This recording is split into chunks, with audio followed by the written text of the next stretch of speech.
So I've had the Steam Deck for about a month now, and I gotta say it's probably my favorite piece of tech that I've got my hands on so far this year. Thanks for watching 9 to 5 Toys. Be sure to like, subscribe, and hit the bell to enable notifications so you don't miss any upcoming videos. I have the 64GB version with me here, and I threw in another 500GB microSD card. When you go for the 256GB version, you get a faster SSD, which helps with loading times, and if you spring for the 512GB version, it comes with anti-glare etched glass. Personally, I already have a gaming rig with all the storage I need, so I went with 64GB. It also comes with a carrying case, which is a nice bonus and can run you up to $50 for other devices. Now, I've always been a handheld fan. I still vividly remember the first one I ever owned myself, a purple Game Boy Advance. That wasn't the first handheld I actually tried though. That was a Sega Game Gear, and that device is immediately what came to mind when I first held the Steam Deck. Thankfully, the Steam Deck doesn't take 6 AA batteries, but depending on your settings, battery life can range from 2 to 8 hours from a full charge. In my experience, draining this in 2 hours means max brightness and 60 FPS on a fairly intensive game. The Steam Deck includes a 7-inch 1280 by 800 resolution screen that maxes at 60Hz, so slightly bigger than the original Switch if you're coming from that. Speaking of, we're still waiting for the Steam Deck dock, which just got delayed, but should allow for full screen TV gaming without the use of a USB-C hub. When I'm using my Switch in handheld mode, I have to use one of those ergonomic grips or my hands fall asleep quickly.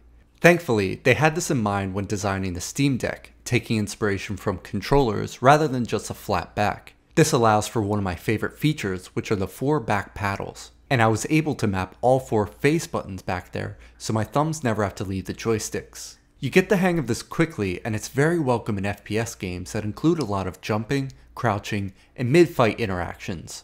It also includes 2 trackpads, which are necessary in desktop mode to use as a mouse, and can be used to move the camera or player around in-game. But my preferred method is aiming with the gyro.